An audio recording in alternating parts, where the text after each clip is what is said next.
If you're tired of arguing with strangers on the internet, try talking with one of them in real life.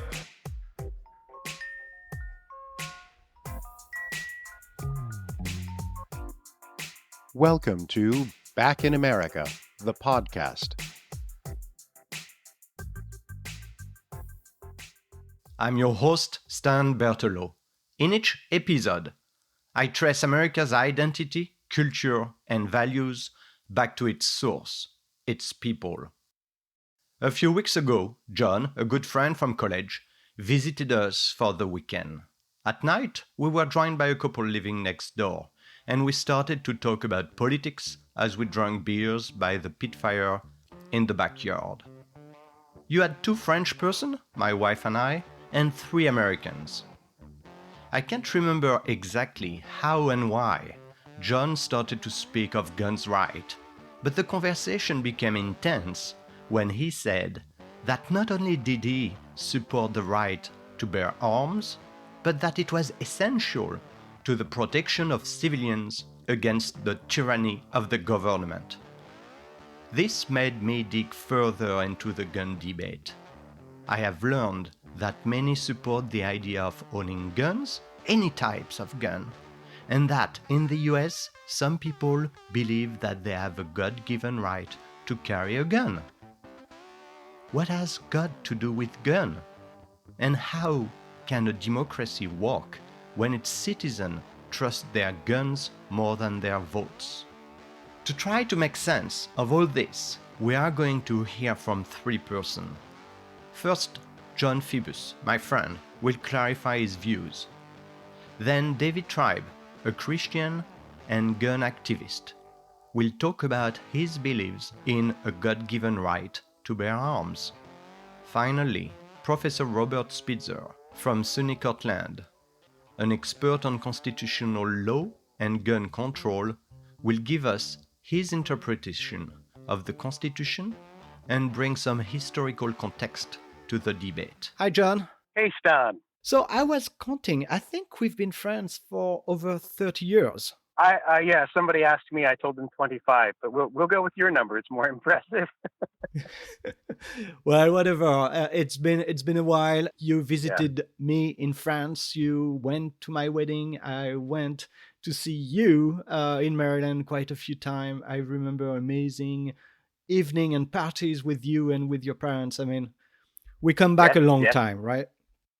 Oh, yeah, and you brought your freshly christened bride to my wedding. Exactly. Yes.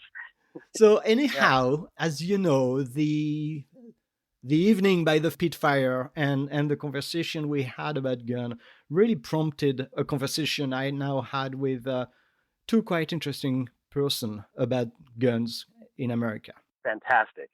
And because I talk about that evening in the introduction of the podcast, I thought it was only fair for you to actually state in your own words what it is you stand for when it comes to gun.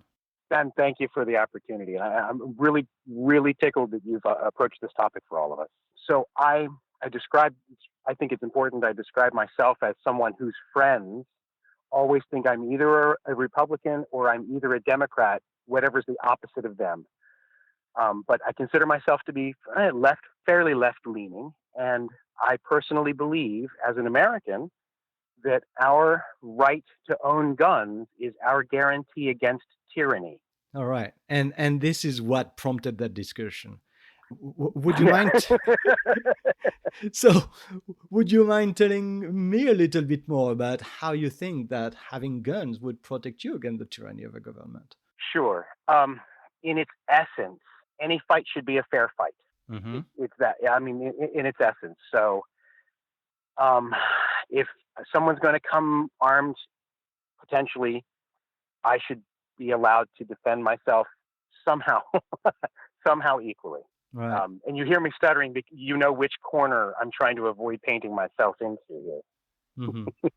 Do you own a gun? I do not own a gun, but gun ownership in the U.S.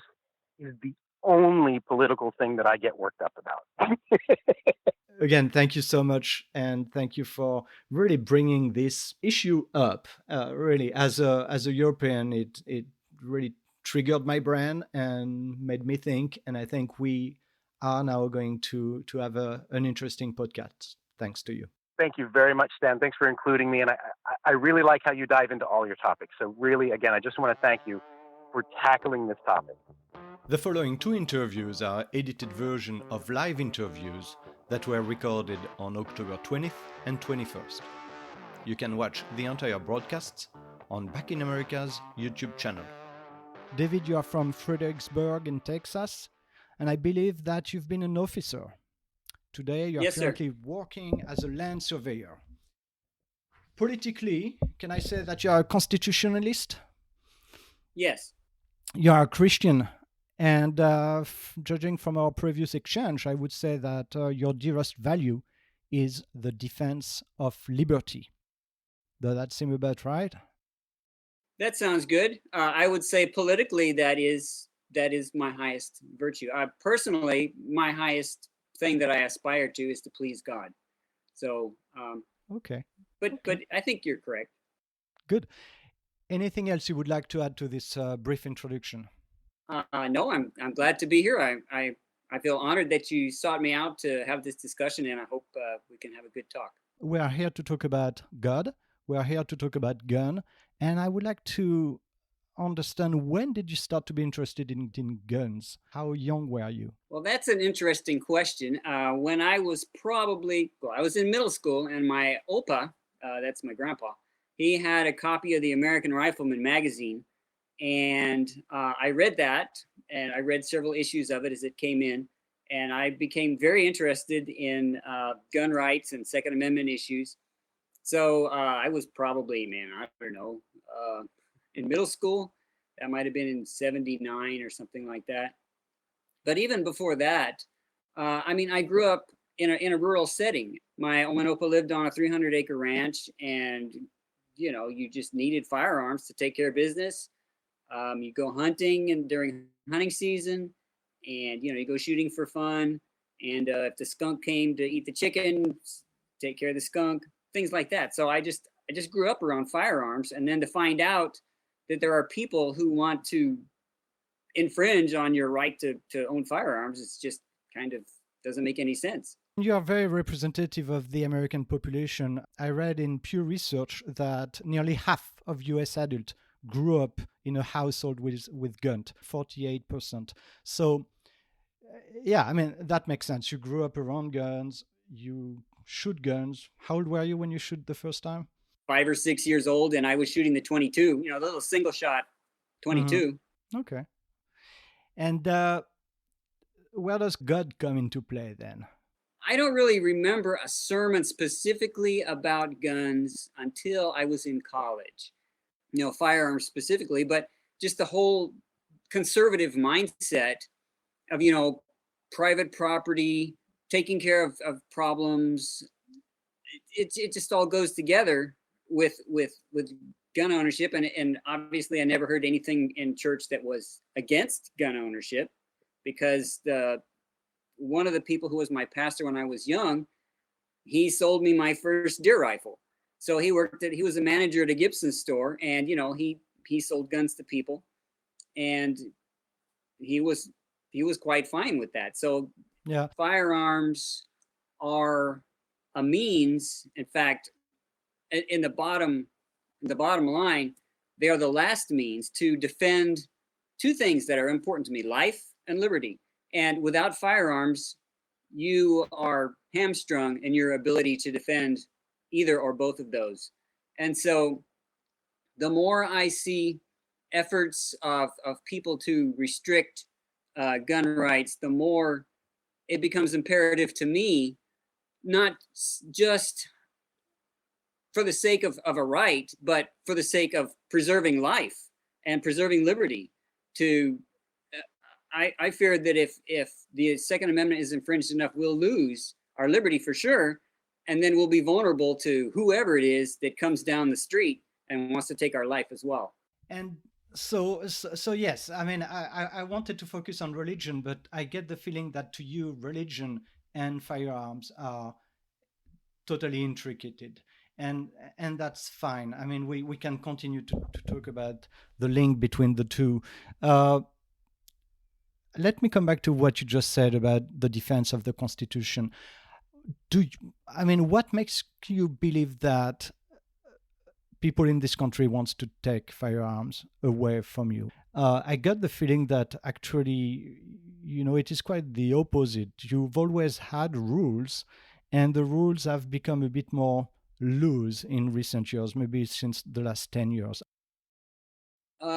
Has gun ownership become more loose in recent years? I would have to say overall, no, because like every so many years, there are more laws that are being implemented. You start with the National Firearms Act of 1934, the Gun Control Act of 1968, I think it was 1989, the machine gun ban. You have the imposition recently, maybe the most recent one, of red flag laws, which is kind of macro gun confiscation, one household at a time. You have the impositions of background checks and waiting periods, broadening out to more and more people. At the same time, there has been, I guess, some of what maybe you would perceive if you watch the news and say, well, things are becoming looser now because there's more open carry, particularly of assault weapons, which I like. It's good. So maybe from your perspective, things are becoming looser, but I think in the grand scheme of things, they're not. Just to clarify your position, you said you were a constitutionalist, and for what I understand of constitutionalist, it's really sticking to the Constitution. The rules that you want to obey are the rules of the Constitution, period. Am I right? That sounds good. Yes. Yeah. Okay.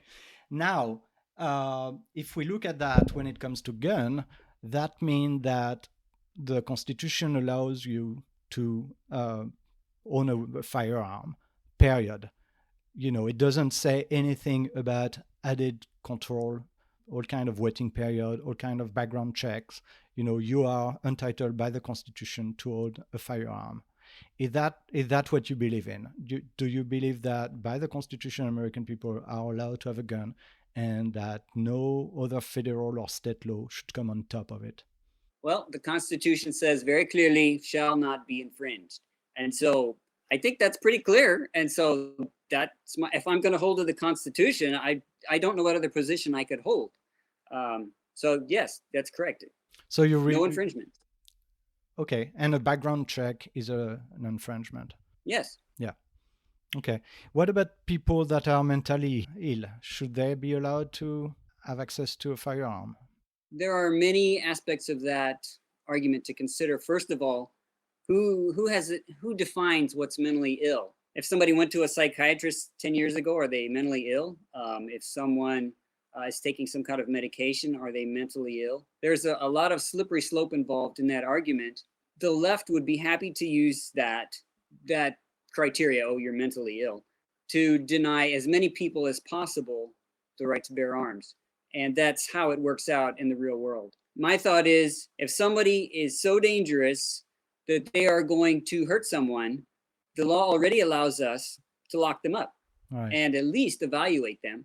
So what more do you need than that? Because if you take somebody's gun away, it's not like they can't commit an act of violence. I mean, that's ridiculous. Mm-hmm. They'll just go around the laws or use something else or use their car or, firebomb or whatever. Okay. All right. That's clear. Now let's go back to where we started this discussion. You believe that Americans, and let me ask you that first question. I said American. Do you believe that God gives a right to human in general to own a gun, or do you believe that God gives a right to American in particular to own firearms? No, you are asking what I would consider to be a good question. I think you seem to have a basic understanding of what my position is.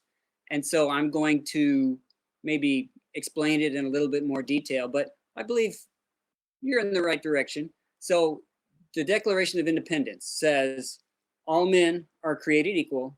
They are endowed by their creator with certain unalienable rights. It says all men, not just American citizens. not just people who are whatever. It's all men, everybody. So we all have the right to keep and bear arms, including people in foreign countries where they're denied that or where it's heavily restricted. So now where was I going with that? No, I think you answered the first part of my question. The second part is the Constitution was written and the Declaration was written by human beings. Where does God come into play? Well, the founding fathers, even those who didn't, as you might say, accept Christ, they had a biblical worldview and understanding of things, and an understanding, and I guess now we're kind of jumping into the biblical reasons, an understanding of human nature, that human nature is corruptible, that people can do evil things, whether people, individuals, or people in government, and there needs to be a way to deal with those people, either individually or if they're in government, you need a way to deal with them. And so the founding fathers understood that, okay, we have to have this means to deal with them. And having just fought a revolution where they used weapons to deal with tyrants and those who were enforcing tyranny, I believe that was very distinct and heavy in their minds. And of course, with their understanding of scripture, that the whole idea of self-defense is just inherently a biblical one, that it was like falling off a log, or that's just a simple conclusion you come to. If I hear you well, your reasoning is that in the Bible there is scripture mentioning the right to self-defense, and then you extrapolate that to saying, well, self-defense today mean defending myself with whatever weapon I've got today, right? It's not going to be a sword. It's not going to be a slingshot. It's a gun. So self-defense mean protecting my family with a gun, right? Is that it? Yes, will be correct. And I wouldn't use, if I wanted to exercise my First Amendment right, I wouldn't say, well, I have to stick with a quill pen and a dip-in bottle of ink. I can use a typewriter and a computer and a cell phone and whatever. And the same thing with, with self-defense. You try to understand, okay, what was it that was happening back then, Bible or, in our founding? You can see, well, they were using the personal weapons that were used by, the infantry soldiers.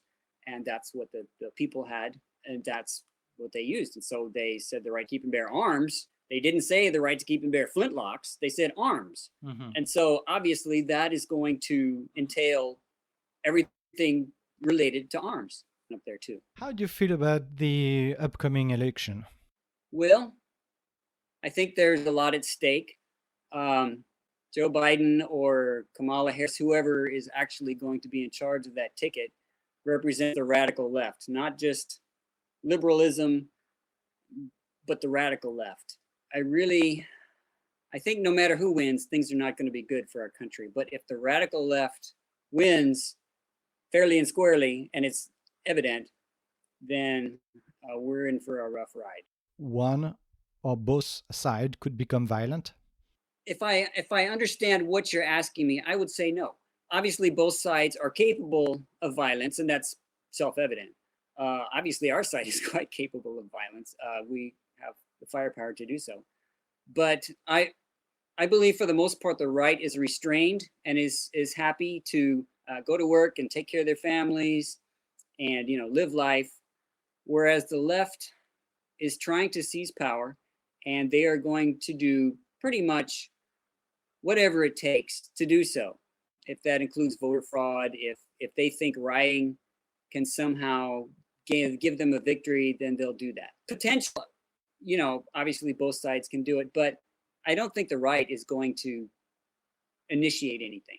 The right is going to just kind of watch. Well, and respond if the left becomes violent. So you personally would be ready to take arms if the left become violent? I want to kind of phrase it generically because, I want to be careful what I say, but I'm going to do whatever I have to do to defend the Constitution of the United States. Mm-hmm. All right. And you said that whatever happened with the election, even if Trump is reelected, the things are not going to be well for the country. What do you mean by that? The left has been trying to overthrow a legitimately elected president for 4 years. And I don't think they're going to stop just because he was reelected a second time. I think they're going to have an apoplectic fit. And I believe that with all this mail-in ballot stuff, they're going to try to find some extra votes to overturn the election. Now, that's assuming that Trump wins in the first place. Where was I going with that? Okay, no, I think we understand what you mean. Where do you see this country in 5 years from now? In 5 years from now, oh boy, I don't really think it looks good, because after Trump, who's going to be on the Republican side? In the last, I don't know how many years, the Republicans have only managed to put up a bunch of spineless, not constitutionally oriented people. If we put up another one like that, I don't think they're going to win. And then the left is going to win. And once the left has power, I don't know. In your circle of friends, are most people believing what you believe in? I mean, do they stand for the Constitution? Do they stand for gun? Are most people you mingle with have a gun? Now, I don't know if they have a gun. I think most of the people that I rub shoulders with believe in guns. They believe in the Constitution. Some people that I associate with are not in any way Christian, or they might be, some other variety of religion.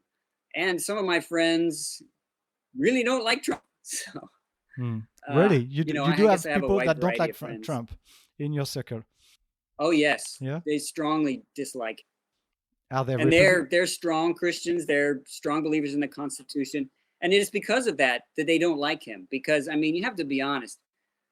Trump is not a conservative. He's not a Christian, and he's done a lot of things that are offensive to Christians. And so there's kind of a debate in our circles. Can we support someone who's not really conservative? Can we support the lesser of two evils? That's really the core of the debate. Right. And some of my friends say no, and some of my friends say yes. That's interesting. That's really interesting to me.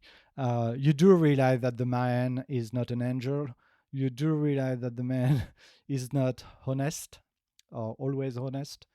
Yeah, I can really understand where you're coming from here. We've got a question from Priest Boo. I think I know who it is. Who is asking? It's not really. It has nothing to do with gun, but we'll see what you. Take it if you want. What is your position about COVID-19, the risk and the measure, and the future risk? Well, I guess we want to try to stick with our themes that we're talking about, God and guns and the Constitution. So how can I relate that topic? I actually feel that there's a pretty close connection between, say, gun control and the Constitution and the response that government has had to the Wuhan virus or the SARS-CoV-2 or whatever you want to call it. I believe, and it might have been William Barr, he might have been the one who said that this has been the greatest violation of civil liberties ever in this country.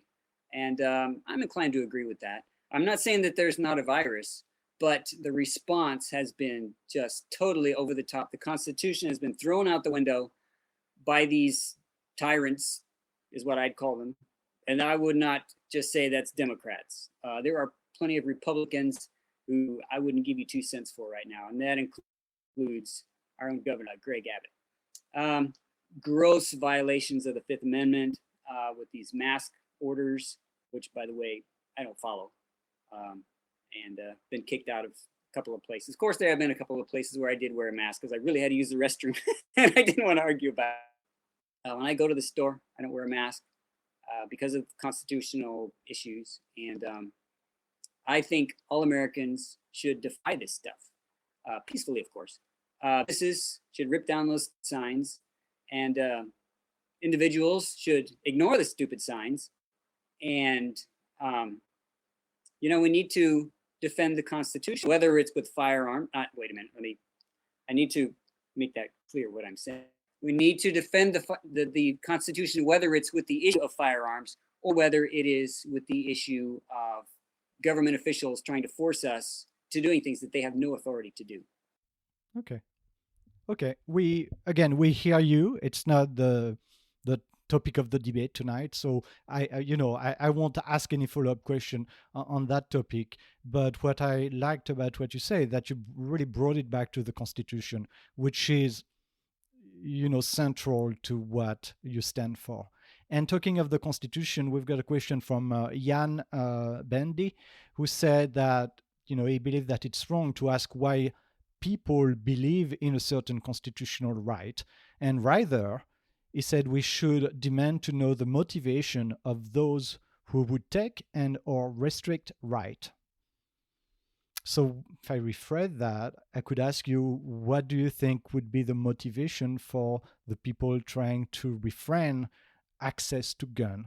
Okay, what is the motive of those pushing gun control? At the top, I would say it is very definitely a seizure of power. They don't want anybody standing in the way of their agenda. And when you have millions of people armed to the teeth and with a mentality that you're not going to violate our rights, whether it's Second Amendment or Fifth or whatever, you're not going to violate our rights, period. Those people who are trying to seize power, they don't like that, because in the end, guns equal power. I believe the people at the top, it is universally to seize power and to begin the process of eliminating the Constitution, because I believe that is their goal, to eliminate the Constitution. And they want total power. Now, of course, there are people who just kind of believe what they hear, like all these people wearing masks.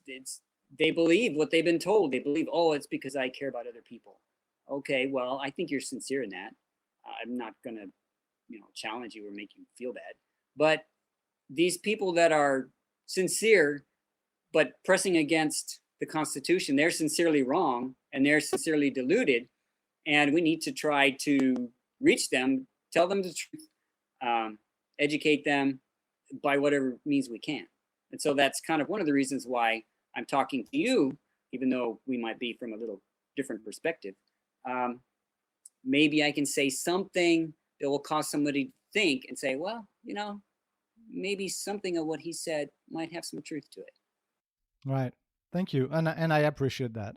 Thank you for sharing.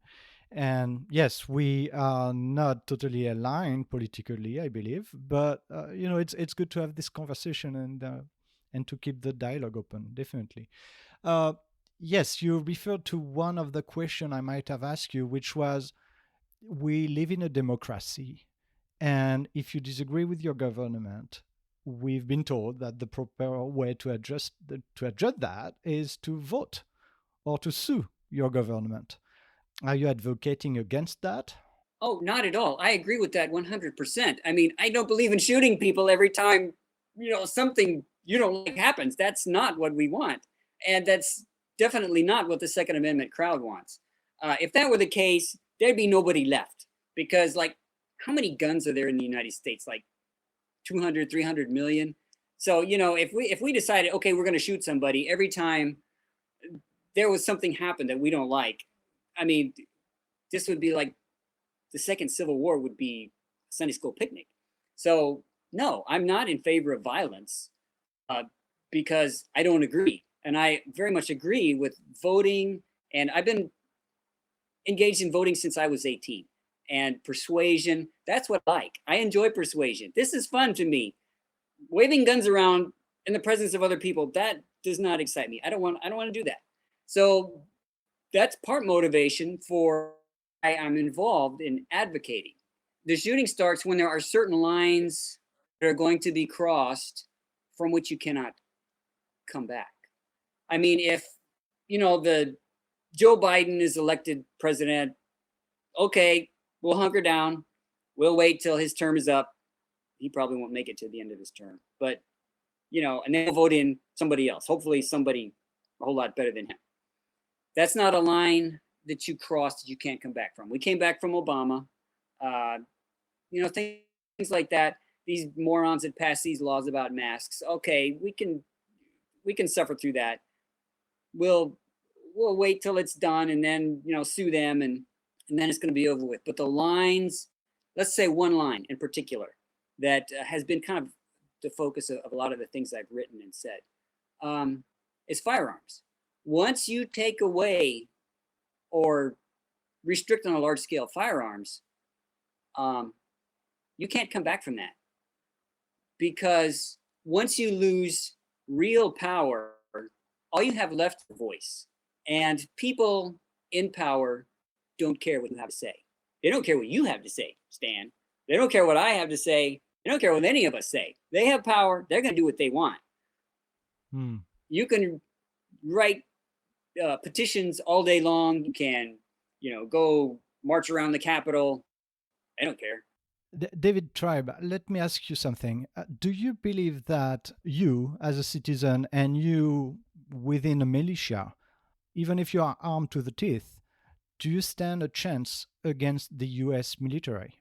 I guess I would counter with the question, do you believe the entire U.S. military is going to go against, if ordered to do so? Well, I mean, we saw what happened with Waco. Okay, that's a good example of where enough of them did go against the citizens to bring about their deaths. There are other instances, and as you mentioned, I was an officer. And I can tell you that most gun control measures are going to be enforced by the police. The military is not going to be involved. Most of that's going to be police. And I can tell you there are a lot of police who will not enforce unconstitutional gun laws. That one picture I sent you of me with the sheriff, he's one of them up in Virginia. And there were a number of them, others up there too. The sheriff in my county has said, there are certain unconstitutional gun laws I'm not going to enforce. And I'd be willing to bet you that a lot of the officers have the same view. And so you start with the assumption, well, are you going to be able to go against the tank? Well, you're assuming that that guy in the tank is going to come shoot me in the first place. And I don't think that's the case, that all of them will. I think it's going to be divided, and it's not going to be a walk in the park. And you think that this confrontation will come about? I hope not. In the immediate future, what I see as an actual confrontation coming is cause of red flag laws. I don't think the left is going to try house-to-house gun confiscation. That would be pretty wild. Now, they might do a buyback and then try to go after the holdouts, which would hopefully be most people. I think right now what I see as the point of conflict is going to be red flag laws, where somebody is surrounded by the police and they say, we have where to take your guns. And the guy inside says, go pound sand. I'm calling my buddies, leave, or it's going to be ugly. So that's what I see as pretty much the flip point in the immediate future. Mm-hmm. Okay. Thank you, David Treibs. Thank you so much. Before I let you go, we are on Back in America, and I always ask one or two questions at the end of each of my interviews. And the first one will be, what is America to you? And then, would you have any recommendation, book-wise or movie-wise, that you think we should all watch or read? So, first question, what is America to you? America is very definitely both a place and a concept. America is freedom. America is life. America is economic prosperity. America is love of people and love of everything that's good. America is our history with its stains, yes, but that's part of America. And it's unique. It is beautiful. We need to preserve it. Thank you. So, a book or a movie that has inspired you? Oh boy, a book. Well, we'll start with the Bible, of course. Read the Bible. This was in that. And then after that, what are some books that I really thought were good? Shoot, man, I wish you'd have given me a chance to think about that. Love Letter to America by Thomas Schumann. Also, his real Russian name is Yuri Bezmenov.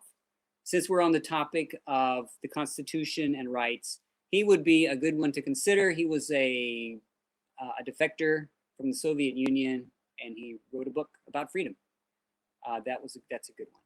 this one, I don't know if it would appeal to too many people in your audience, but I read it to my children. It's The Persecutor by Sergei Kordakov.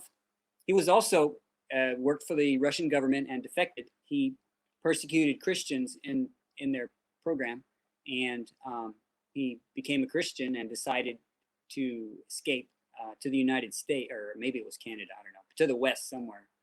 And he wrote a book about it, about what he did. And it kind of, oh yes, boy, I'm so glad. I just thought of a really good book.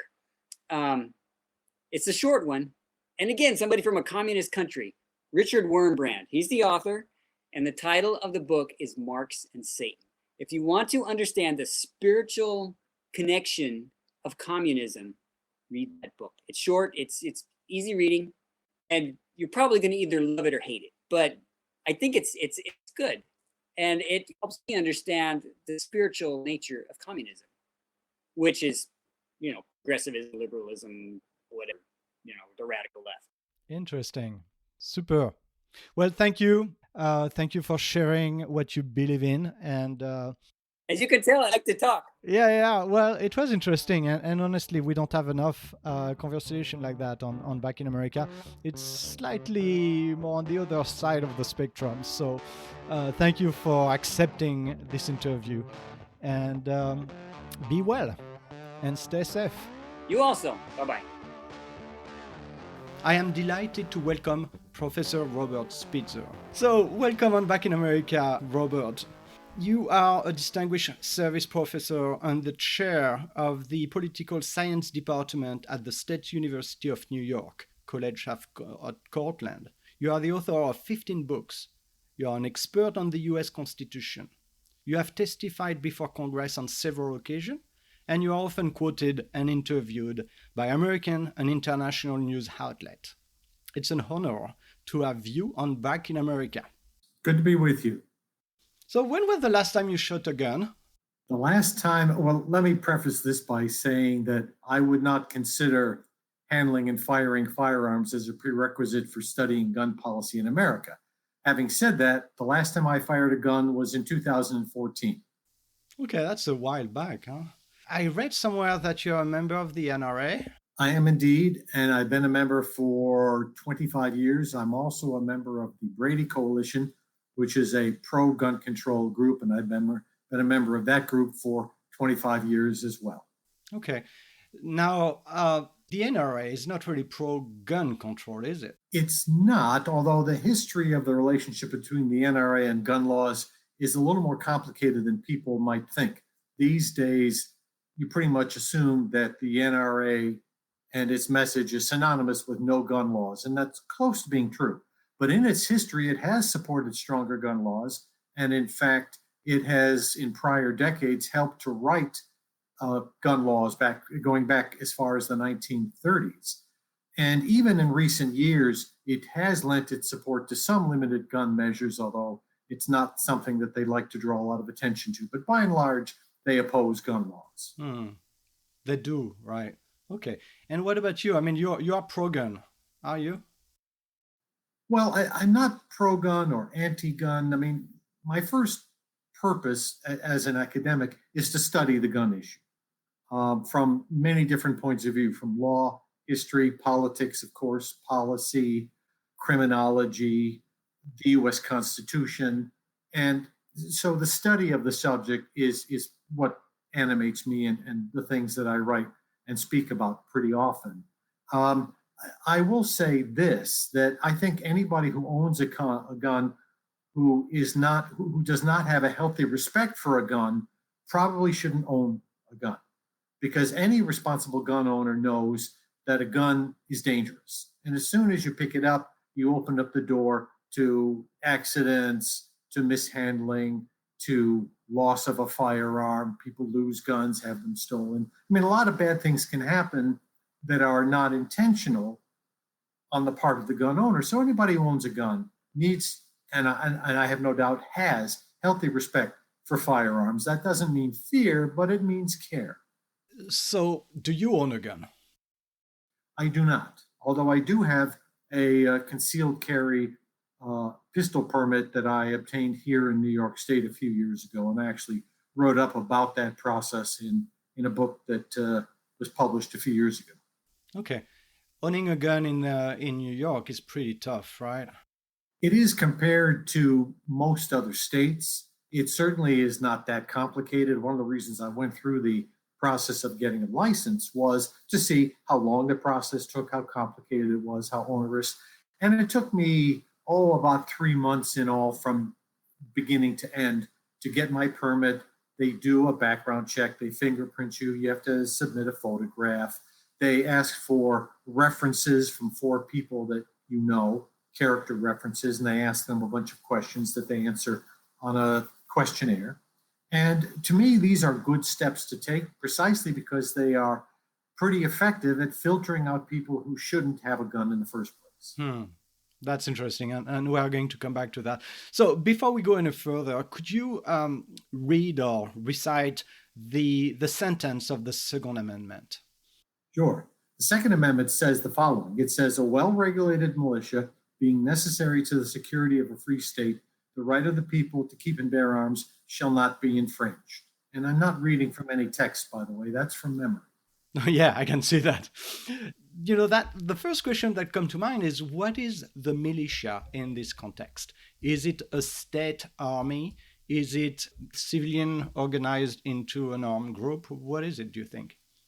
That's a very important question.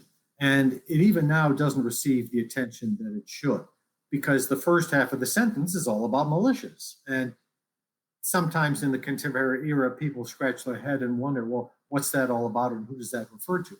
But we know exactly what it means and what it refers to. It refers to an organized body of military age eligible men, historically defined as men roughly between the ages of 18 and 45, who are called into service by the government. It could be state government, it could be the national government, but the whole definition of a militia is that it is a government organized, regulated, funded activity.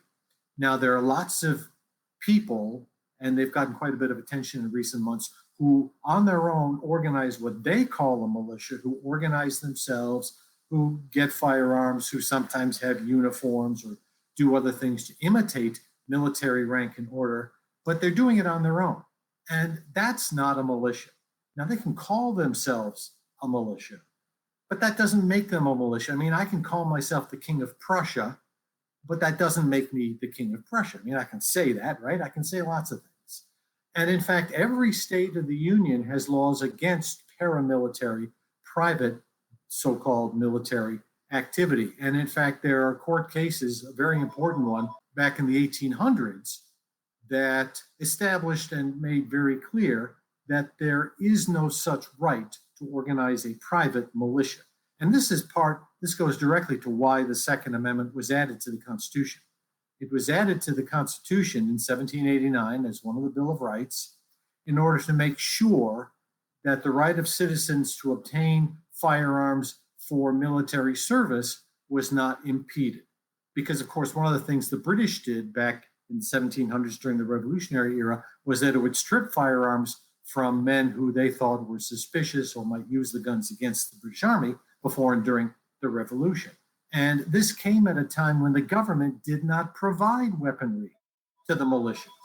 As a matter of fact, by law in the 1600s and 1700s and early 1800s, military-age men were required to obtain at their own expense military-grade weaponry in case they should be called up for militia service, because the militia was the main bulwark of our military forces. Now, there was an implementation problem back then, which was that most men didn't abide by these laws because they couldn't be bothered. They didn't have the money. They had other concerns. They didn't want to serve in the militias. And the old militia system basically died out because it was a terrible way to have a national military for military purposes. But that's what the Second Amendment was all about. It was only in the year 2008 when the Supreme Court of the United States decided that the Second Amendment now referred to what's called an individual right, the right of average civilians to obtain firearms for personal self-protection in the home, that it now applied to that realm. And while the court has a right to reinterpret the law and the Constitution, they cannot reinterpret or rewrite history. And their interpretation from 2008 has nothing to do with what the Second Amendment meant, but the people who wrote it and the courts that interpreted it in the intervening time. Interesting. And I wonder if a lot of people realize that.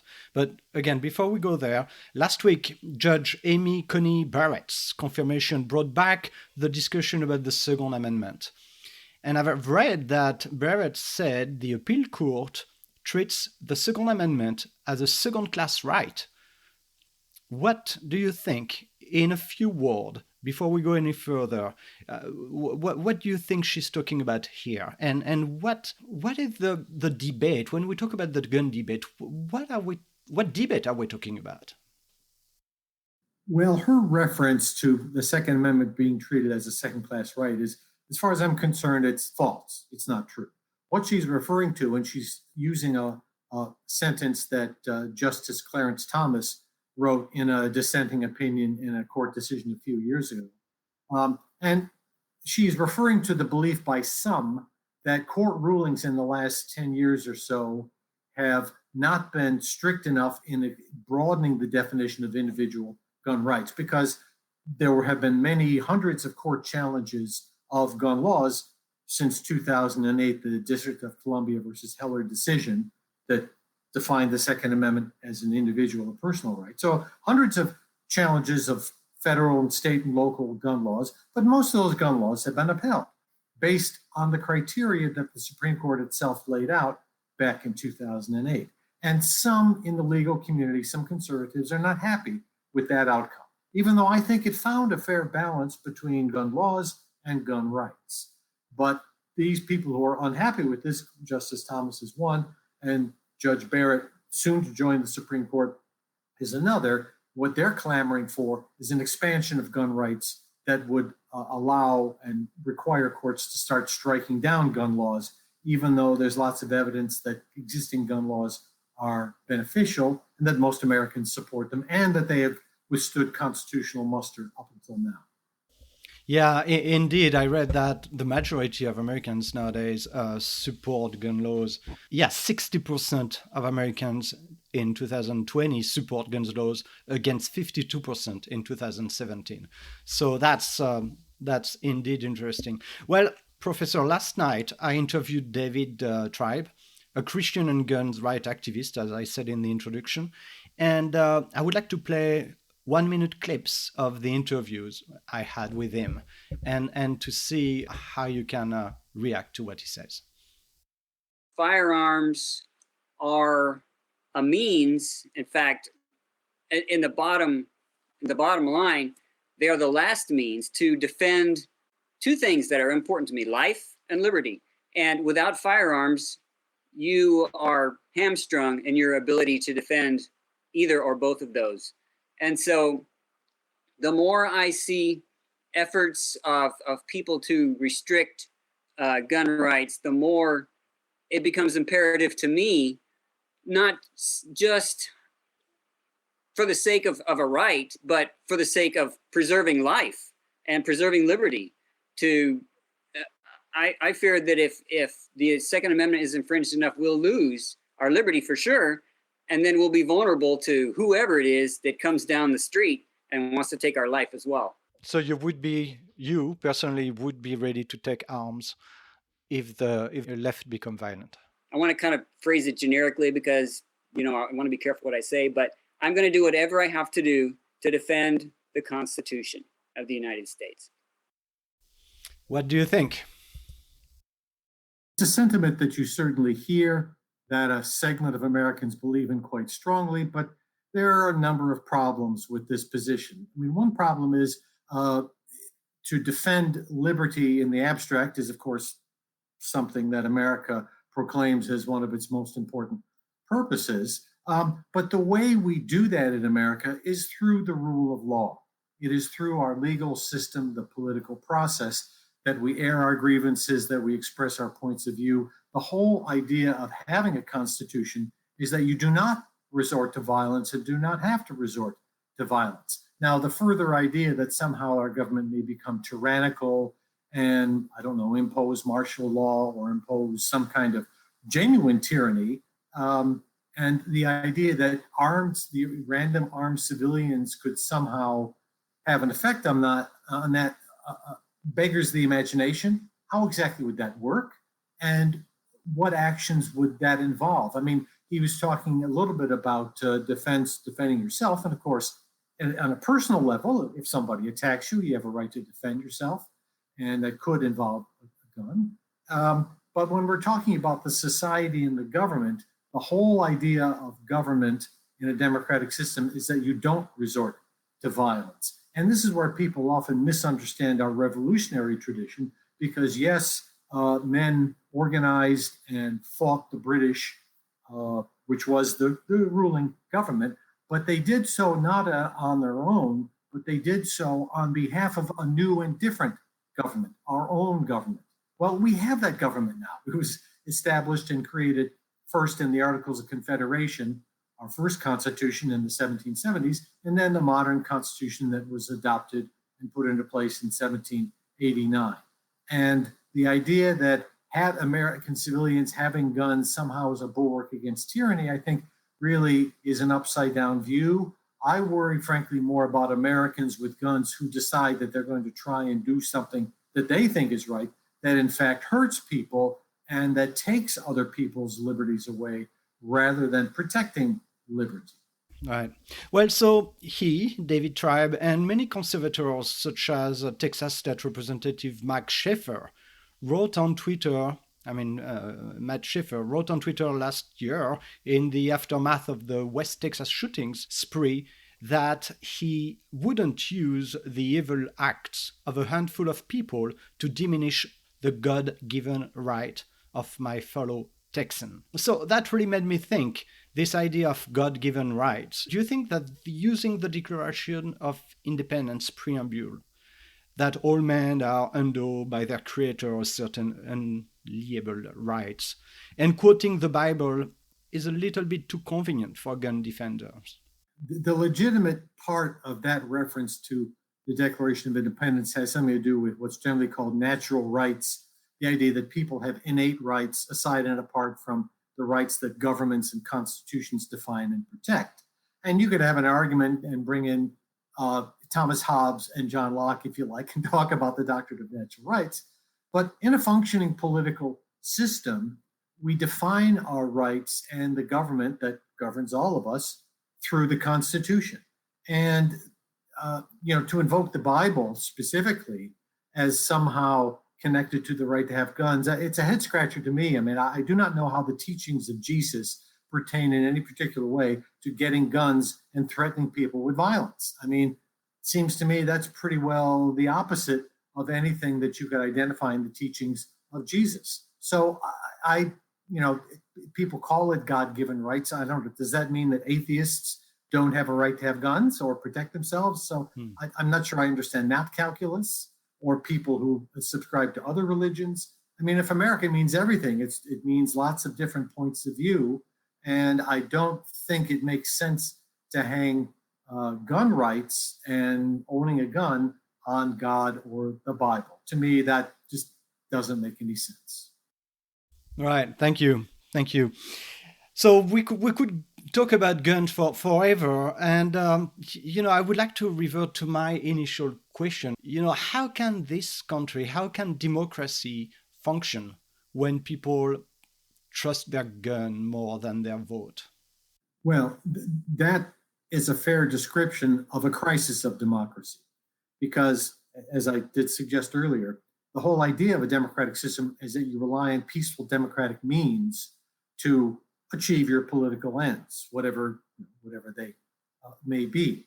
And the very idea of people, for example, bringing guns, aside from the police, civilians, people bringing guns to a polling place or on election day, is not only a threat to a peaceful political process, but it is a practice that was strongly frowned upon by our forebears. And in fact, I wrote an article a month or so ago that described old gun laws. And we had laws in America that barred people from bringing guns to polling places as early as the 1770s.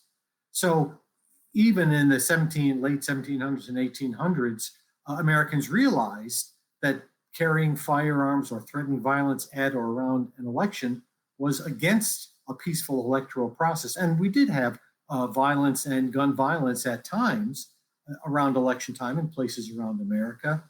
In the 1840s, 1850s, there were some pitched gun battles between supporters of the two prevailing political parties at the time in a couple of cities. But that was not the norm, and it was widely understood that that was not what you wanted to do. That was not how you wanted to run a political system. Right. So, coming back to that pit fire, drinking beer with my friends, when he said that it's very important to have access to gun in order to protect ourselves against the tyranny of the government. I'm still not 100% sure what you, Robert Spitzer, make of that. Well, what I make of it is that at the least, I don't understand it, and at the most, I do understand it, but find it a fantasy, simply because the American government possesses and controls a huge military establishment. The United States has the largest military of any nation in the world by far. It's larger than the military of the next 8 or 10 nations of the world combined. The counts vary depending on, how you make that comparison. So we have a huge military. The people of America want America to have a large military. Now, maybe we shouldn't have such a large military in time of peace. The thing is, in American history, we have one outstanding feature, which is that the military has historically been kept under the control of civilian authorities, something that has not been true in French history, that's not been true in the history of many other nations, and has been one of the most important achievements of the American system, that the American military has never staged a military coup to overthrow the government, and that it has retained its identity as being under the control of civilian authorities. It's one of our most important accomplishments, and one that I think the founders would be most pleased about if they could look at us today. Right. Okay, so we are getting to the end of this interview. I've got a burning question before my last two questions, which is, do you, like David Treibs, fear that the election might become violent? There's been a lot of writing about this, and I've written something about it.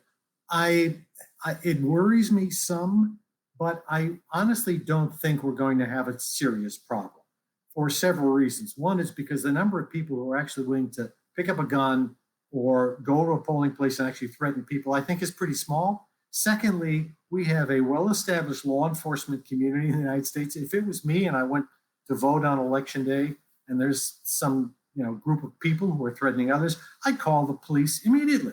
And I would expect them to show up and to help me out. And I think that's true virtually everywhere in America. I think Americans don't really have any stomach for it or any tolerance for any real intimidation or display of arms, which is illegal virtually everywhere in America during election time. And I think we'll be okay. I wouldn't, I'd hate to make a blanket assurance about that. I have some concern, but I think we'll be okay. Okay, good. So finally, Robert Spitzer, what is America to you? Well, it's a lot of things, and I consider myself a patriot, but I'll use a quote that my dissertation professor, guiding professor, used to repeat, which is that things must change if they are to remain the same. And to me, that's kind of America in many ways. The thing that makes America great is that it's always changing, that there's something always different, that it's always moving. It keeps and should keep its roots in the past, like the Constitution, what the Constitution really says, not what people pretend it says, by the way. But to me, that is what makes America great. And that's what will keep America, what will save this nation in the future, as long as it kind of functions in that way. Thank you. And finally, for our listeners, do you have any books or movie that you think people should read or watch? Well, there's a wonderful new book called The Politics of Gun Control that's just come out in its 8th edition. There's my commercial announcement. That aside, I read a lot and I love movies. There's so much to choose from. I'll just mention two movies that have been on my mind. Two of my favorites are Casablanca, the Humphrey Bogart movie from the 1940s, and Bridget Jones' Diary, much more recent, very different kind of movie. They're two movies that I really love watching. Okay, good. Robert, thank you so much for your time today. Thank you for this fascinating discussion and the light you put on this complex topic. Thank you, and bye-bye. Good to be with you. Thank you for listening today. If you enjoyed this episode, please share it with your friends. It's easy to do from your podcast app. Leaving reviews on Apple Podcast is also greatly appreciated. And thank you to all the listeners who have already given this show 5 stars. As always, the transcript, the references, and the links to the books and movie recommended by my guests are available on the episode's notes.